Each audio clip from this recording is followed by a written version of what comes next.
What is up, everyone? Welcome to a special edition of Nickel City Rush Hour. We've got a good one for you tonight.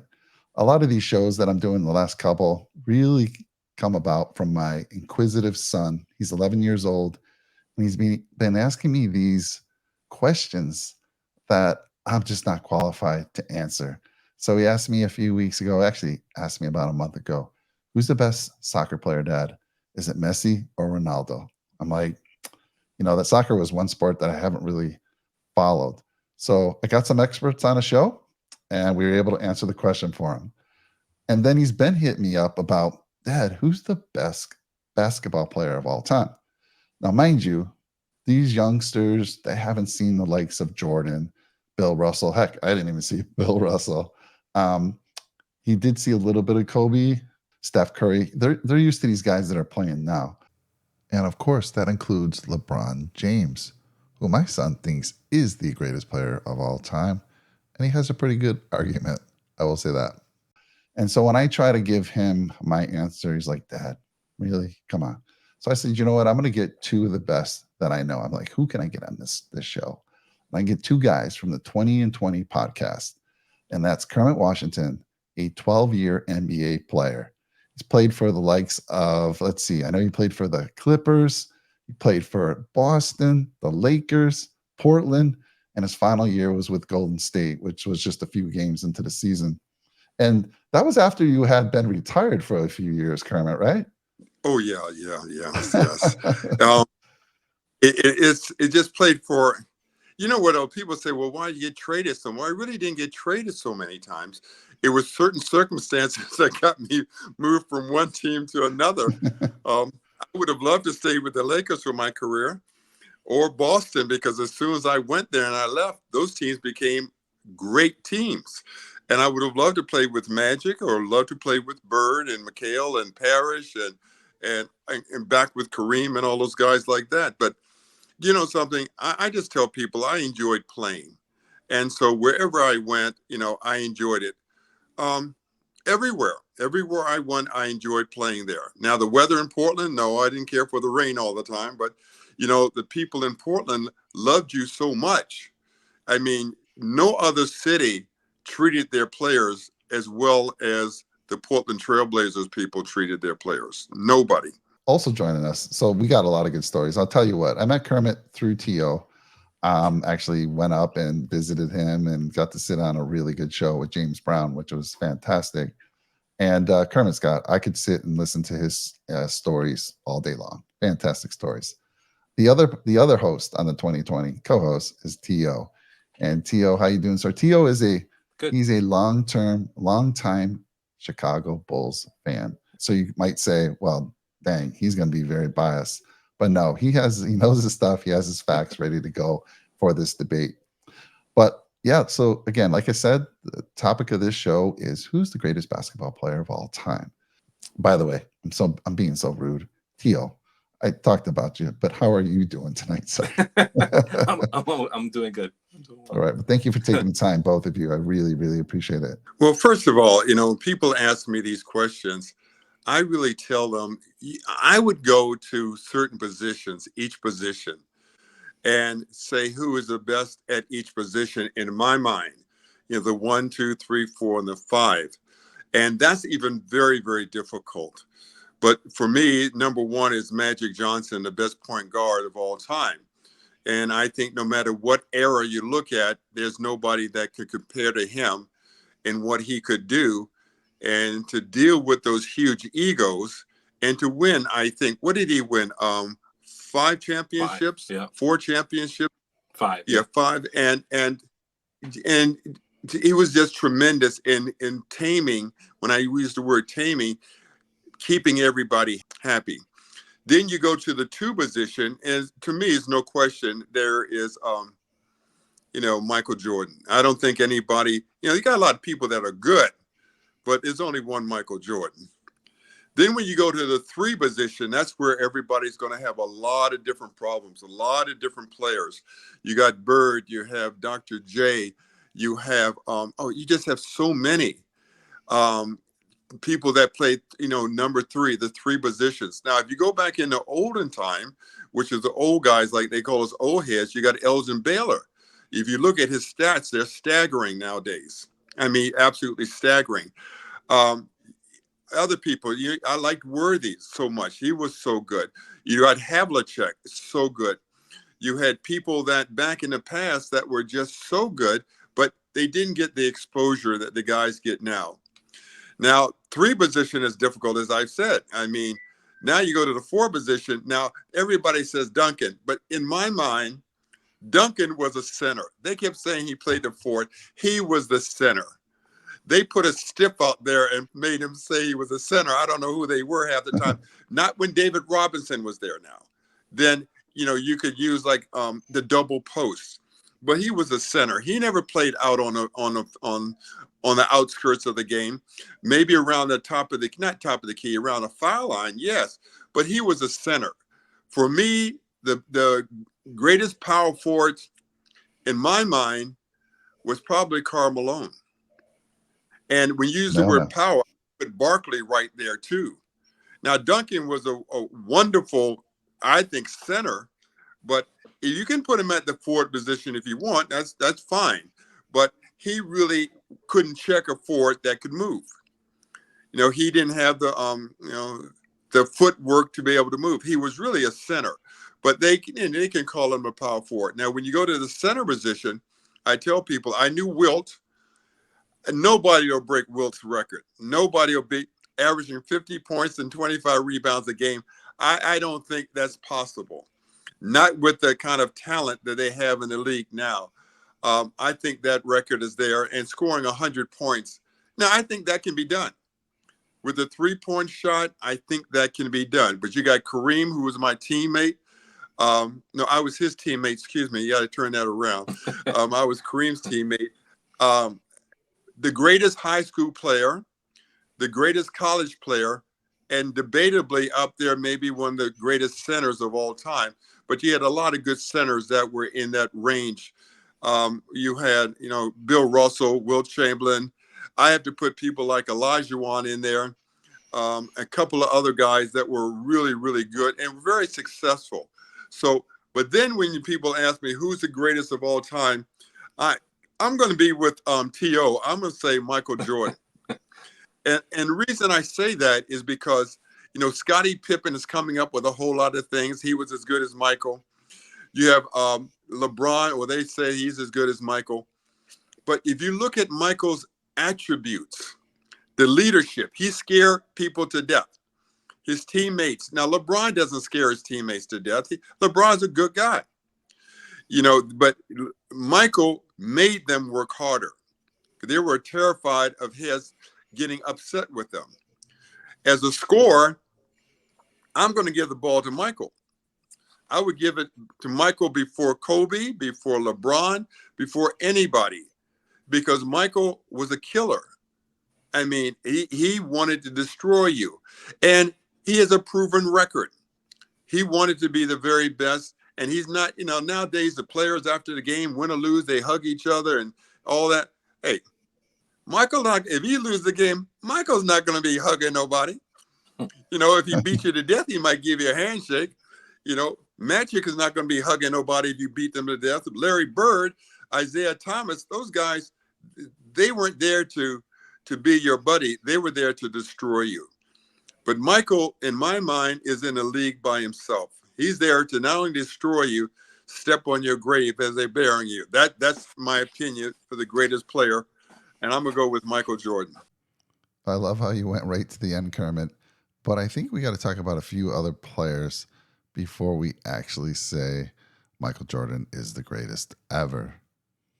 And again, Bill Russell, if you're talking about what's that criteria to be the best, if it's just rings, we can end the show right now. Bill Russell has 11 titles out of 12 tries. And can you imagine this? He played 13 seasons, Bill Russell, and 11 of those seasons, he won a championship? Tio, I asked you the other day, and you had some rebuttal as to why you don't think Bill Russell is the greatest player of all time, even though he has the most championships. And what was it you said to me about Bill? Well, I think the first thing is just that the game being as new as it was, the league being as new as it was. But then also, I mean, with the territorial drafts and the way that things shook up, the size of the league, I think, was like 8 or 10 teams for a lot of the time that Bill Russell played in the NBA. And then just the fact that the team was stacked with Hall of Famers also. I think including himself, I think there were 8 Hall of Famers during that run on the Celtics. So, I mean, that certainly obviously is going to help a lot. But then, having that and not having to be the go-to person, he wasn't the closer, or he wasn't in that position. I mean, he did put up some spectacular numbers. But even like with the rebounding record, at one point he had 51 rebounds in a game, and that was his career high, and that's astronomical. But then Wilt got 55 rebounds in a game against Bill Russell. So that kind of, makes me wonder how, what the level of competition was at the time without the league being further developed like it did in the 70s, 80s, 90s, and up until now. That makes a lot of sense, Teal. But I got to tell you, man, watching Bill Russell, if you're going to watch some film on YouTube, he was a beast. I mean, he's got to be one of the greatest defenders ever to play the game. And what was really cool about him is he wasn't a ball hog. He liked to distribute the ball. I mean, he's averaged 4.3 assists per game. He averaged 15.1 points per game. And then you have his 22.5 rebounds per game, which is amazing. And it's too bad that they weren't, tracking blocks back then, because, my goodness, he was incredible at blocking shots. So definitely one of the greatest to ever play the game, and his rings show it. Regardless of who you think played with him, just go watch some film on YouTube, and you'll see he went up against Wilt, and Wilt was just, I mean, not many people are going to shut down Wilt, but there's some good video out there that talks about what Bill would try to do again when he played against Wilt. So Bill Russell, he was on a fantastic team, obviously 13 seasons, and he wins a title in 11 of them. What a career, man. I think all NBA players would love to do that, right? 13 seasons, win 11, and call it a day. Well, you have Bill Russell up there. First of all, he's the greatest winner of all time. You have to give him that. And Kobe is the top 10 player for sure. And I guarantee you, Kobe had the best final game of his career of anybody ever. I don't think anybody will ever match that, because if the final game means they're not too good anymore. And how many did Kobe score? 60?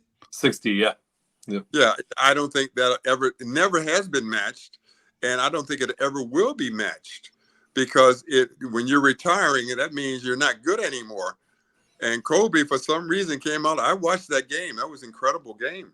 Getting 60 points like that, and to go out like that, I don't think anybody could ever match that. But Kobe, another one, was a killer. I mean, he came out there to destroy you, and a great work ethic. So I knew Kobe, and I knew his dad really well, and I knew Kobe well. And so the thing is that the work ethic puts him up there, one of the top of all time, because of his work ethic. Now you have Steph Curry, nowhere near one of the best players that ever played. The best shooter that's ever played. Now that's now he's in another category. The best shooter that we know that has ever played the game. And Russell, the greatest winner that's the game has ever known. So you have different categories where guys are better than everybody else in something, but to say the best of all time, I told somebody the other day, I hope somebody comes around and is better than Michael, better than Kobe, better than LeBron, because we as fans want to see that. We want to see greatness.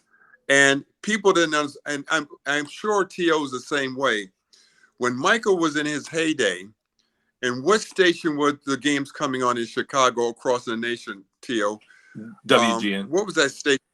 Yes.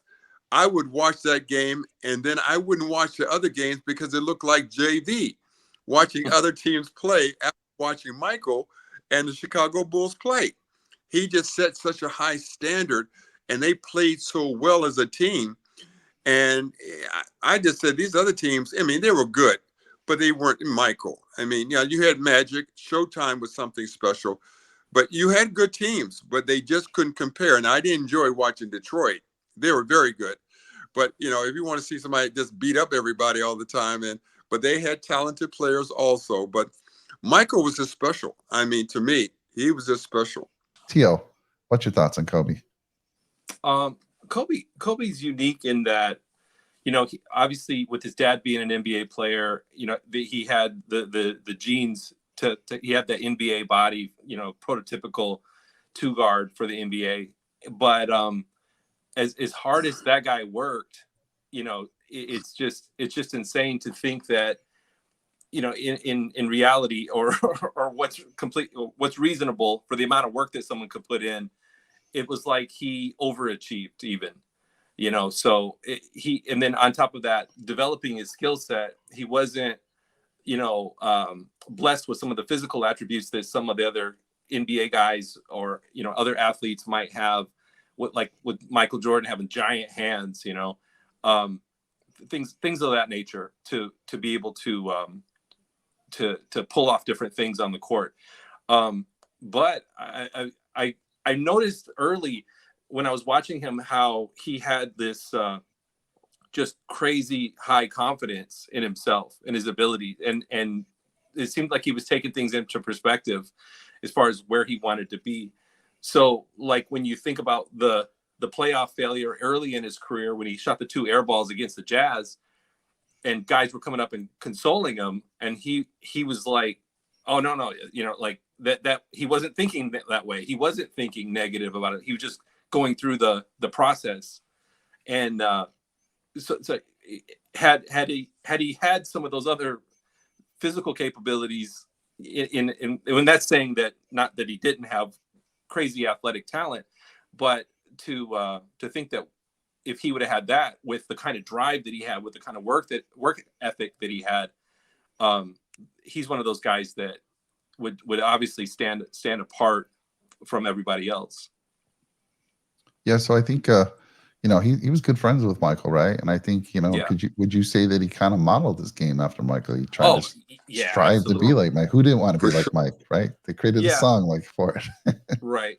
Well, because Jordan still for a lot of people is the standard of basketball excellence. So if you can do what he was doing, and then Kobe, had a lot of things that I would see him do. Like he was like the first guy I saw. Him and McGrady were the first guys I saw come off of screens to shoot like fadeaway threes, like almost like as a set play. And so you could see kind of the evolution on them building above something, because they grew up with a 3-point line.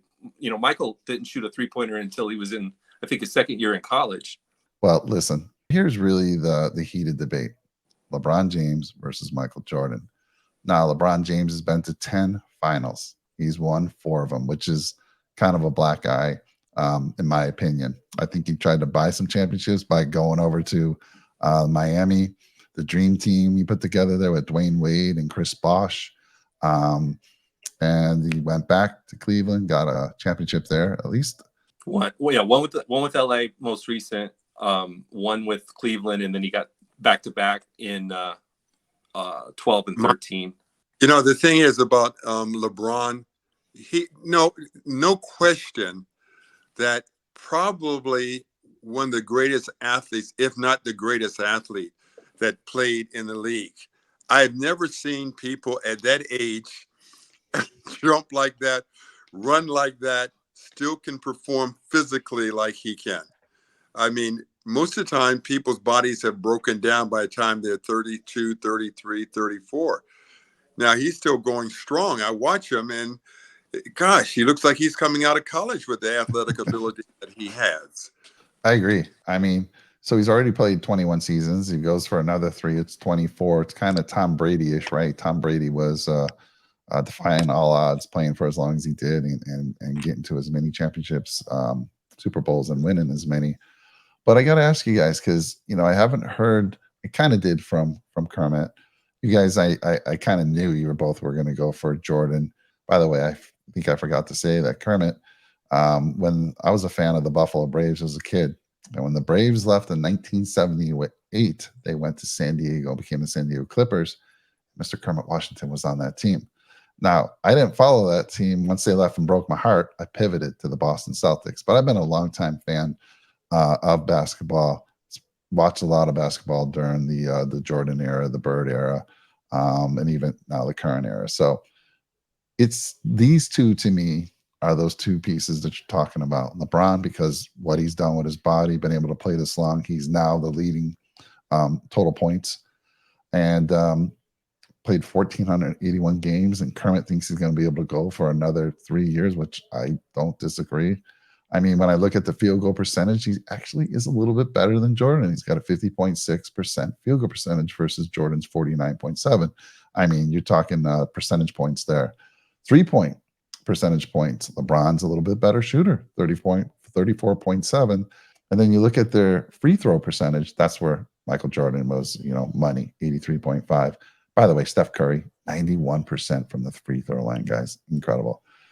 Michael Jordan, of course, is perfect in the NBA Finals, 6 of 6. And I've already mentioned the 4 of 10. But guys, I got to say, what is that criteria? Why? I mean, it can't be the titles. You can't just tell me it's because he's 6 of 6 and winning titles. I'm going to take this off the screen so I can bring your beautiful faces up again here. That's much better. When I see those stats, that reminds me of a baseball stat where this guy is batting, 350, a lot of singles, and not bringing people in with the hit. Michael Jordan might have missed a lot of shots, but the shots that were important, Michael made, and he won games. So it's just like a certain baseball player is 1 for 4, but the one hit is a home run and it's going to score. And I think you have to use that analogy when you talk about Michael. Michael, you're going to give the ball to Michael every time if it's close to the end of the game and you need a bucket. I don't know if LeBron really has the arsenal that Michael Jordan had to really get a score. Tio, what do you think of that? Yeah, I mean, one of the biggest things about Jordan is he was their closer the whole time, and he was so dependable when sometimes for all of the fourth quarter that he'd be in that mode in the big important games and games that were just regular season games and so forth, that he would close and pull them through so many times, just over and over and over, when everybody knew he was going to be getting the ball. It wasn't like it was a secret, and they were using some decoy or something. But that's a big part of it to me, is just watching when the guy's your closer, when they just put the team on your back and just take them home. Especially like a lot of times it was done through scoring, so it's more obvious when it's that than it's the guy who's making the pass or making the quote unquote the right play or whatever. And then this guy's doing superhuman things. When I compare him to LeBron's career obviously has been the longest sustained excellence that anybody I can think of in sports has ever had. To be playing at this high of a level with that, would still have his athleticism, still have his skill set, and still be winning really. He's built so much.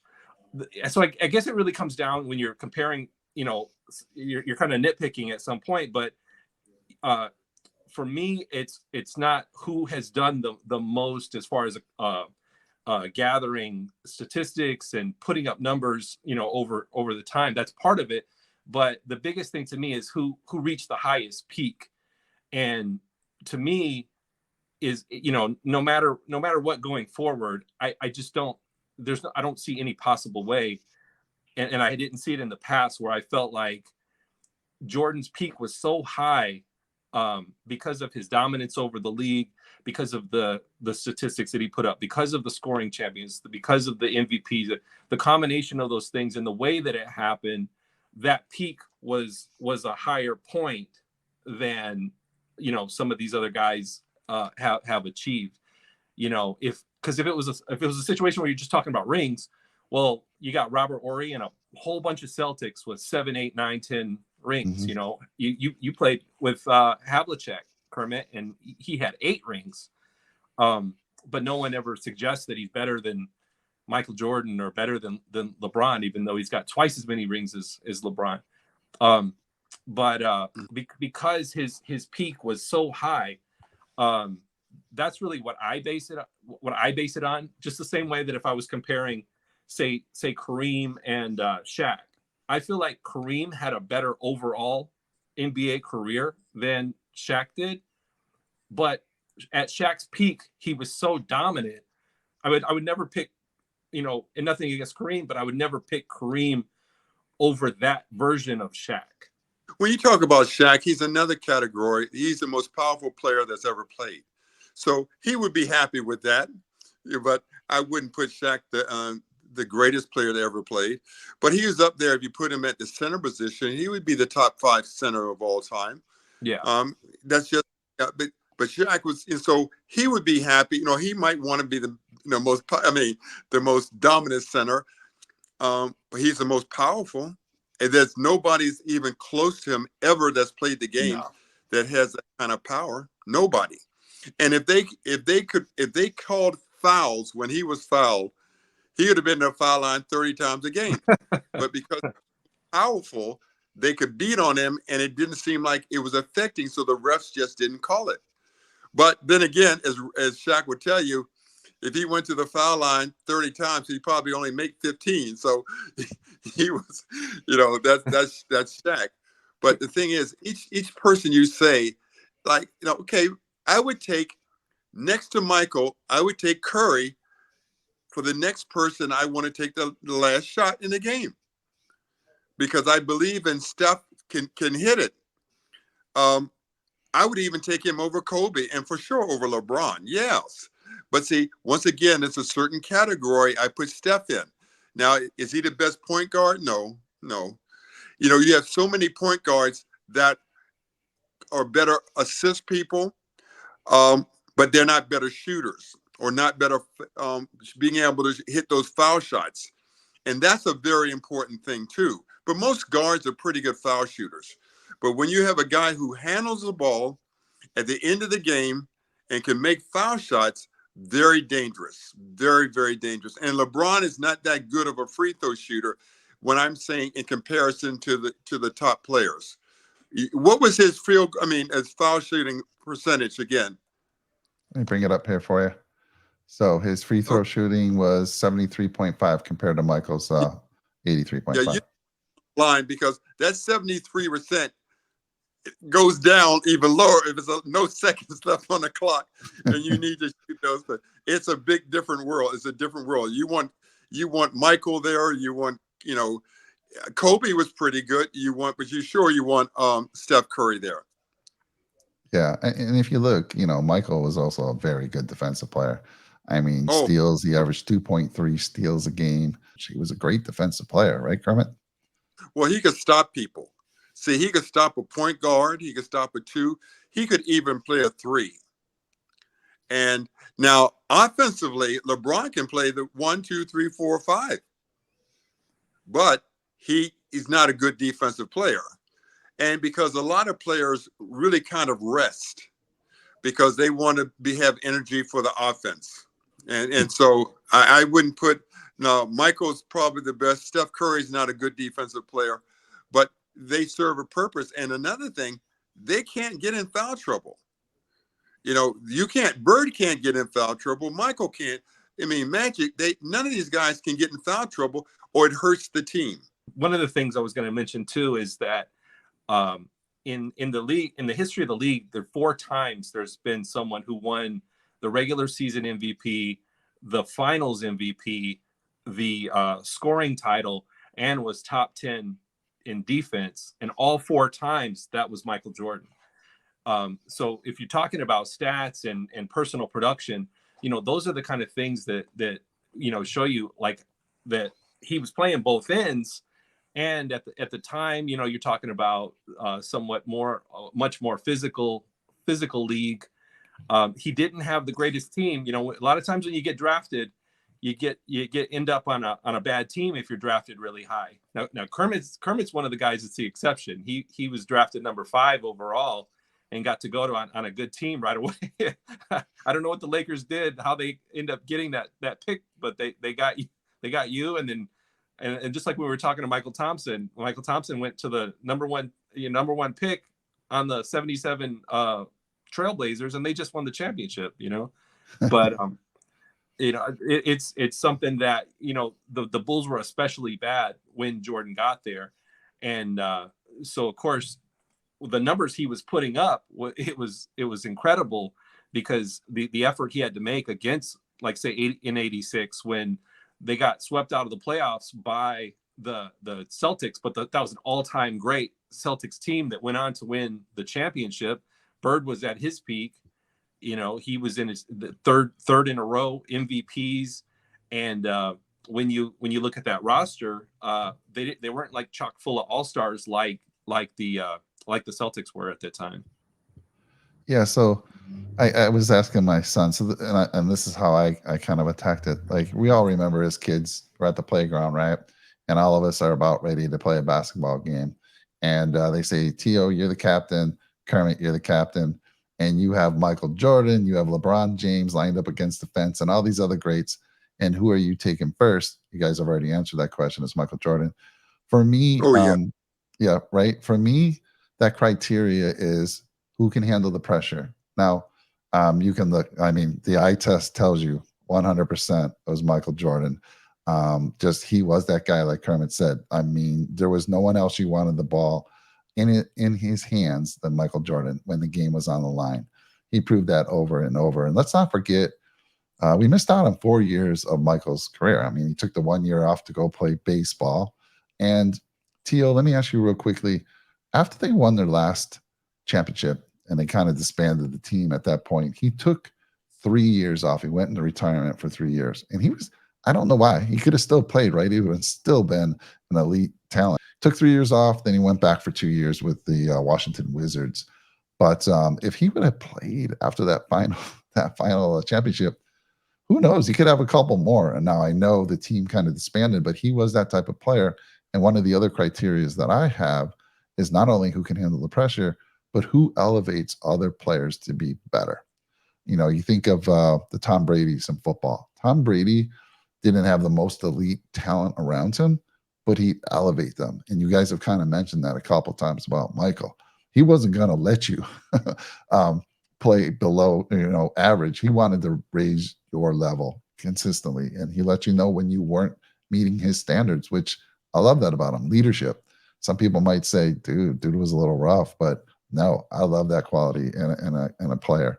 Who gets other players involved? Now, Michael, he did to some degree, but really, did you want other players involved? You always wanted the ball in Michael's hands, T.O., right? When it was coming down on offense, you were just looking for Michael to get the ball, right?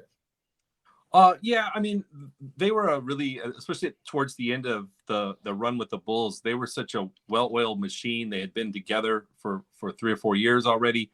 All the veteran guys, everybody doing their part. And then if they're running plays and they're running that offense, the triangle offense and all that stuff, and that breaks down, they got Michael Jordan to bail them out, So they just kept on winning.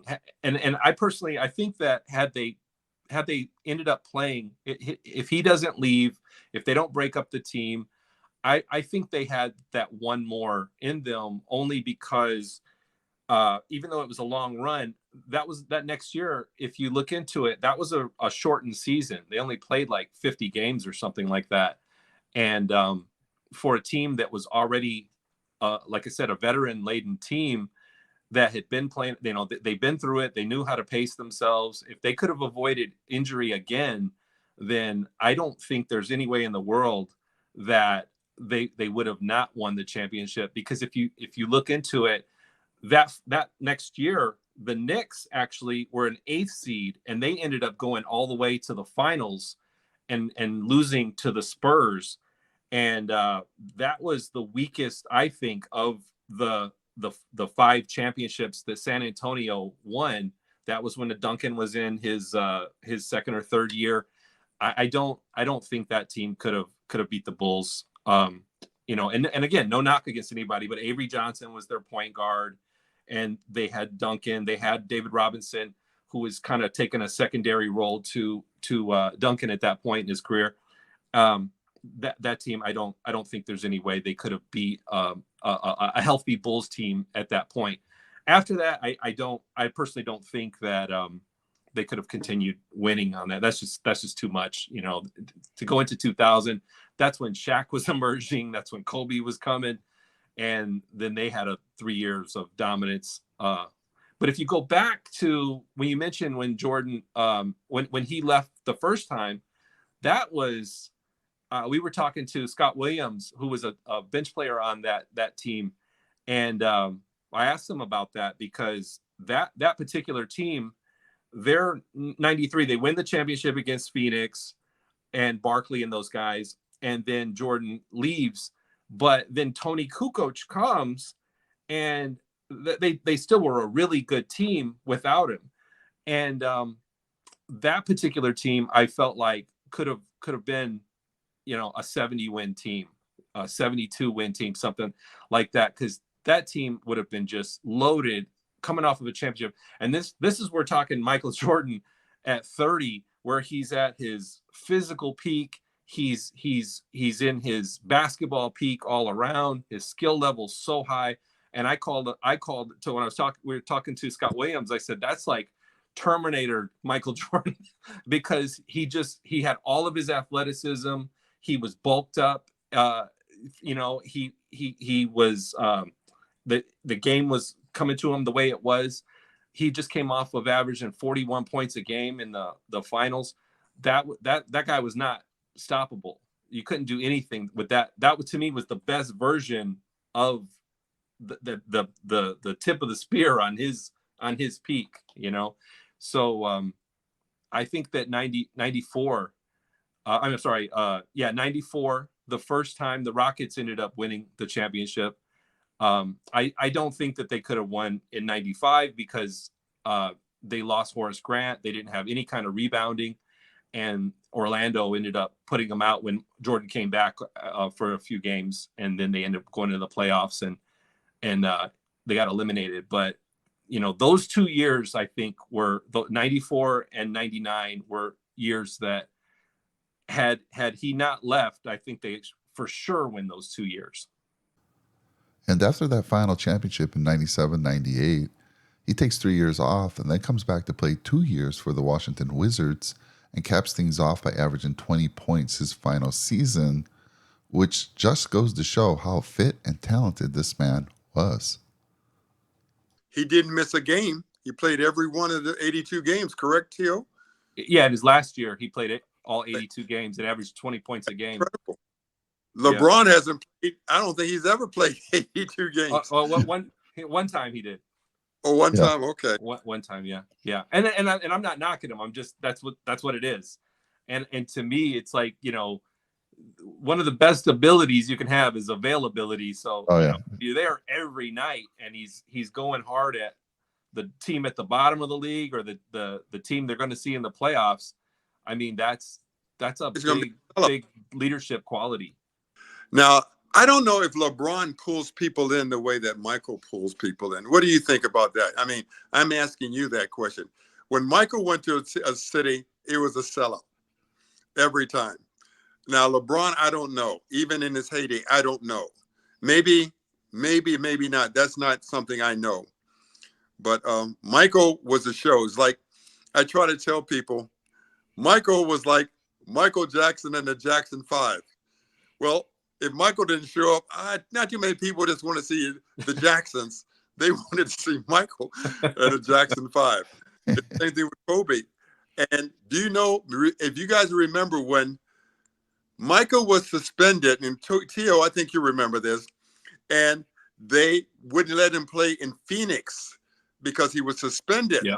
There was lawsuits and people were going crazy because they said, I saved up all year to see Michael come to this city one time, and you're going to suspend him. And they made a great point. Suspend him at a home game. Yeah. Not a away game. Especially because a West people have Coast waited game. so long.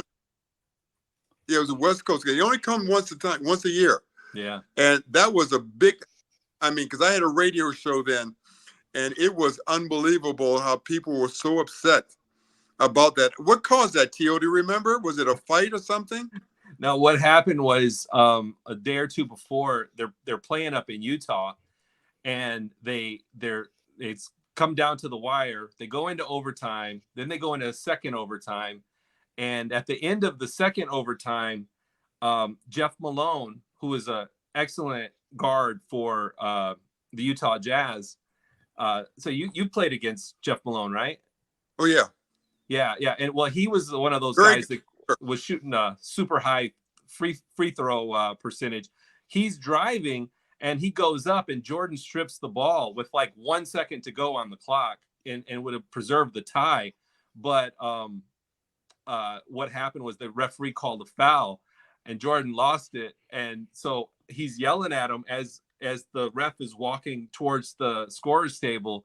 And he turned the ref turns away from it. Jordan grabbed his arm and turned him back, and he pulls away and teed him up and threw him out. And so he got suspended for making contact with the ref. And like you said, then they're one time of the year they go to Phoenix right before the All-Star game, and they suspended him for that game. By the way, Michael Jordan had 8 seasons playing 82 games, including his last season with Washington. That's incredible. All right. And Kermit, you took the words out of my mouth, because I was going to say part of the Michael Jordan experience is what he's done from a marketing standpoint globally. I was going to use the same comparison, Michael Jackson. I mean, Michael Jordan was known worldwide. I mean, everyone wanted to be like Mike. I mean, that song still resonates with me, partly because my name's Mike, of course, but but it's just a great song. And he when you talk about the Jordans, and since we've already answered the question, Jonah, Michael Jordan is the greatest player of all time. There's your answer. But I want to talk to you guys about, you guys had Michael Jordan's agent on your show, and he talked about how that deal went down. Can you reflect a little bit on that as far as the Nike deal? Yeah, he said that the Nike tie was coach named George Raveling, right? Who did George Raveling coach for? I know he was one of the assistants on the '84 Olympic team, but who would he coach for? He's a college coach. Raveling was the assistant coach at Maryland. Then he went to Washington State. Yeah, one of those schools up there. He was on the staff of the '84 Olympic team, so yes. So he knew Jordan through that, and then when David Falk said that, it sounds to me like ProServe. Yeah. So he knew that they were gonna Nike was gonna be making a move where they were gonna go, and instead of spending a little bit of money on a lot of players, they were gonna throw a bunch of money at one big name. And Jordan was a rookie coming into the league. Nobody knew that he was going to be what he ended up being.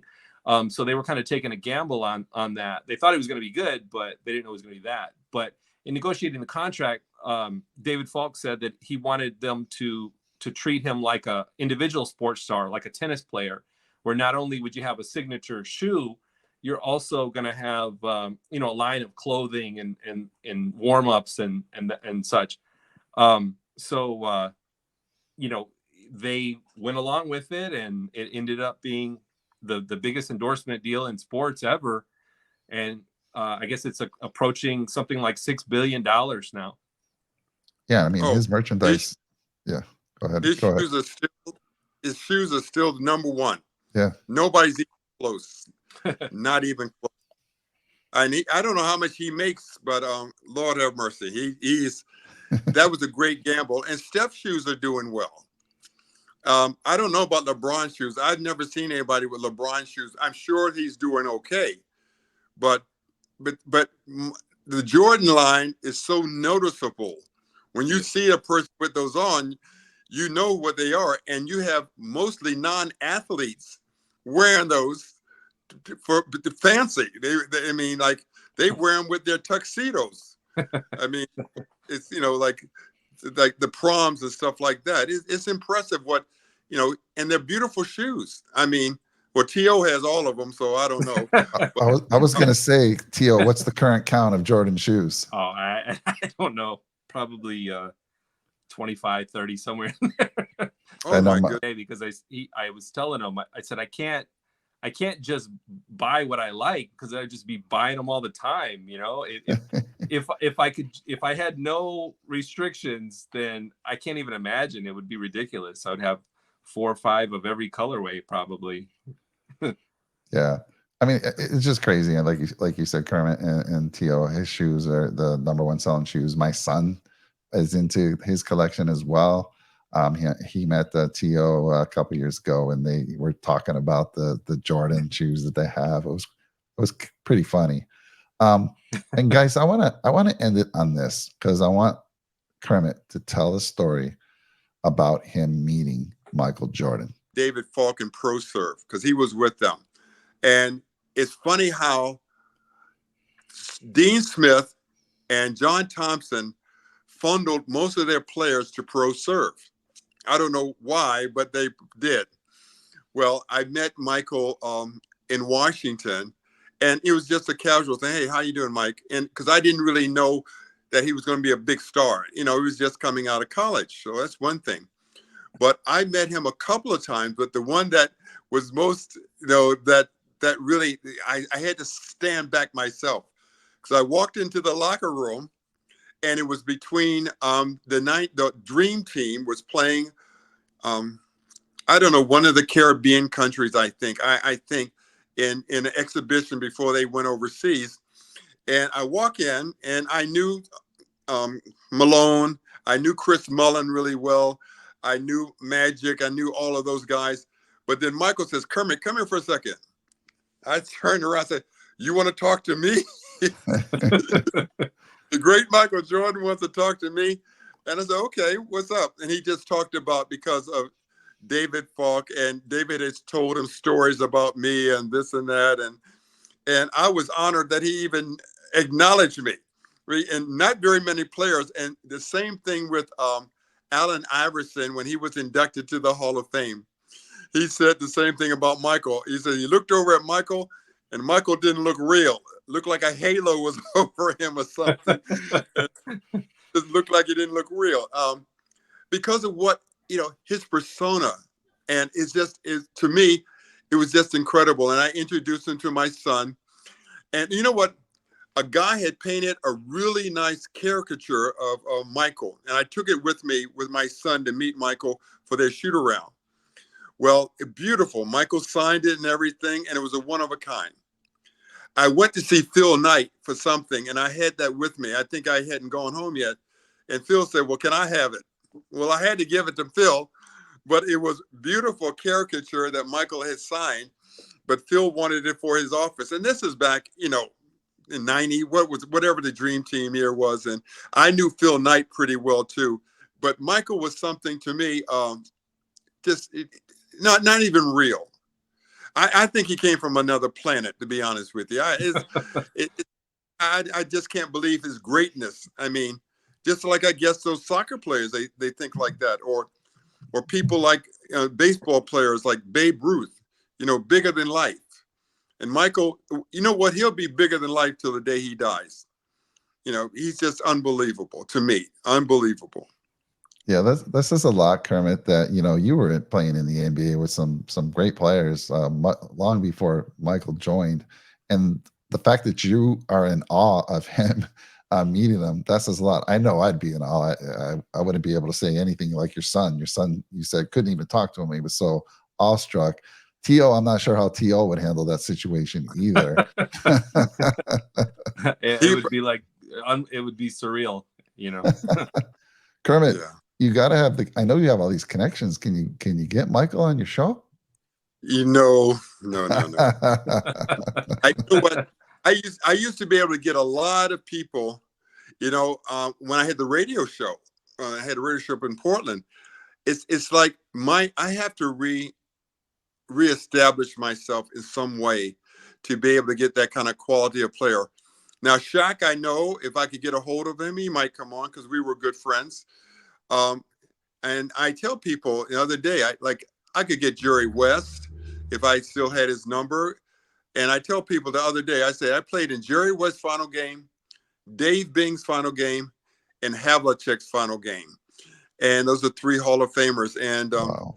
I didn't realize the pressure on Havlicek's final game till I got in the game. I said, "Oh my God, these people are going crazy. I better not mess up out here." And that's the only video that somebody's put on the web that I've seen. I sent it to T.O. Yeah. I had never seen it. I've never seen myself play except for maybe 1 or 2 plays, but they had like a 4 or 5 minute thing of that. That was really good. I'm thankful I have it. I can hold on to it because Havlicek was, he was special. His stats are amazing, really. But as T.O. has said, that Bill Russell had really just one, right? Kukoc made it, but Kukoc made it because he was a foreign player, not because his stats were so outstanding that he would have made it. Isn't that how many Hall of Famers played with Michael in Chicago? Well, Scotty and Dennis Rodman. Oh yeah, Dennis came. Dennis after Dennis beat him up in Detroit. Yeah. But the thing is that Michael was special. I hate to say that, and I'm sure everybody else, but it's just my opinion. Well, I want to say thank you to both of you for taking the time with me. Really appreciate it. Your podcast, the 2020 podcast, if you're watching this, get on over. You hear more of these stories. They've had, they had Michael Jordan's agent on there. They've had former NBA players. They've had a heavyweight championship of the world on their show. So go check them out. You can go down on our homepage. There's a little section that says awesome channels. You will find them. And also the link to their channel is going to be in the description of this video. Kermit, T.O., you guys are incredible. I can listen to your stories all day long. So thank you again. Thank you.